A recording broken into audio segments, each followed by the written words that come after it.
What's up, guys? Welcome back to DCS World and welcome back aboard the A-18C Hornet by Eagle Dynamics for another quick little tutorial for this one. I just want to highlight the autopilot system. The Hornet does have an autopilot. It's fairly basic. It currently lacks the ability to fly predetermined routes, but it can hold your altitude for you. And it also has an auto-throttle system. So how do we use it? Very simple.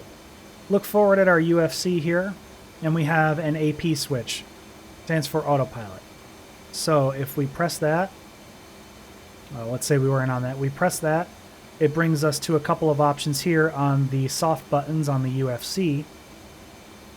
We have an attitude hold, we have a heading selector hold, B-Alt, which stands for Barometric Altitude Hold, which I'm currently in right now, and R-Alt, which stands for Radar Altitude Hold, which you'll only use this below 5,000 feet with a radar altimeter setting.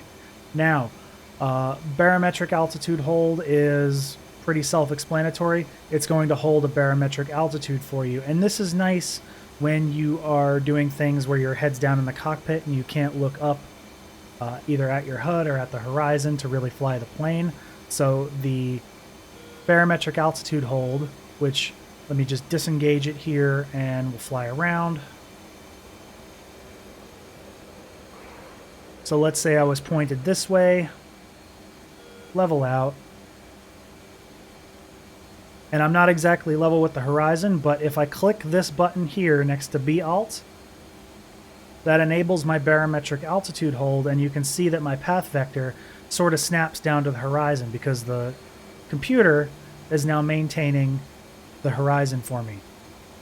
Now that's only holding my altitude. I can still roll the airplane. So if I do that,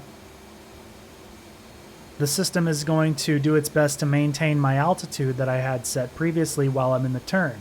If you remember from my previous video, if we weren't using that, we would actually pitch down slightly. This is going to apply a little bit of back pressure to keep us level. Roll it back out, nice and gentle.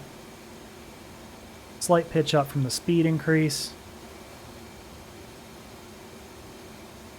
But it's going to come back level, and it's going to hold us right at a level altitude.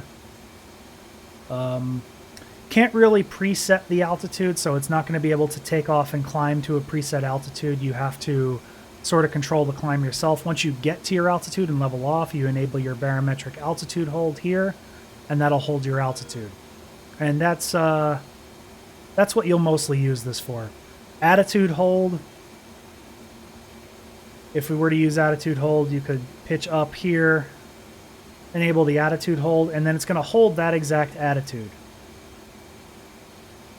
The fly-by-wire system sort of does this for you automatically, but this will account for changes in speed, so it'll keep your predetermined attitude.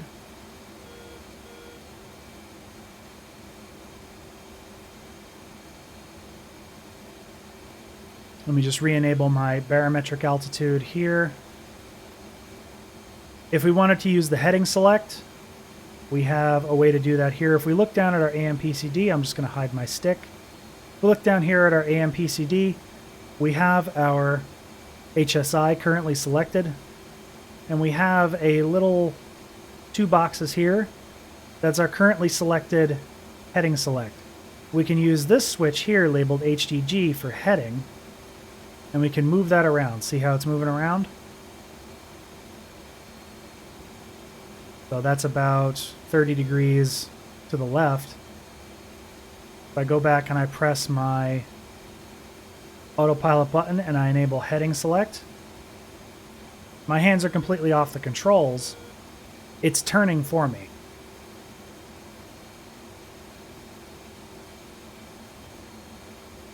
And let's say I click this button back the other way. It's going to level out there, you know, at about 315 degrees or so.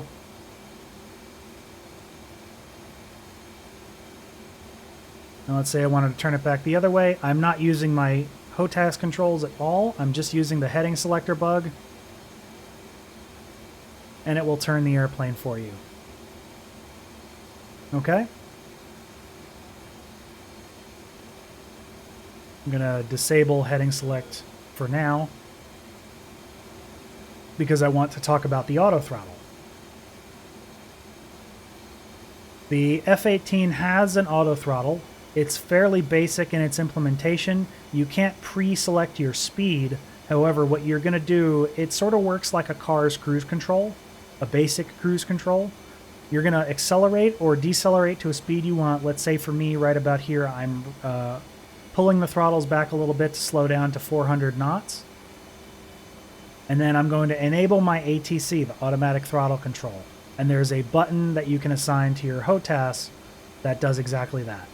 The ATC automatic throttle control is going to do its best to maintain whatever speed you enabled it at. So I enabled it at about 400 knots.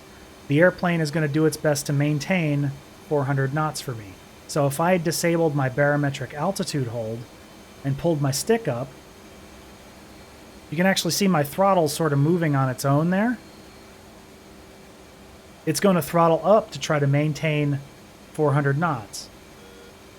It's having a little trouble here because I'm kind of high and kind of fast already. It can't go beyond military power. But let's say I made a turn.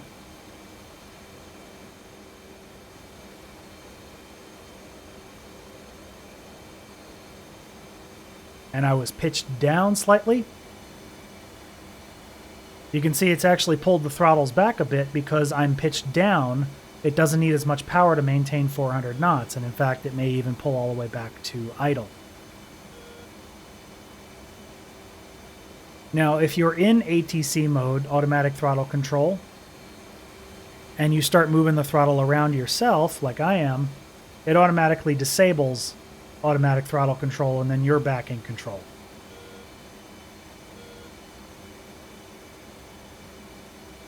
All right, so that's a quick look at the autopilot and automatic throttle control systems of the Hornet. Get out there and familiarize yourself with them because they are extremely helpful and important to some future things that we're going to do.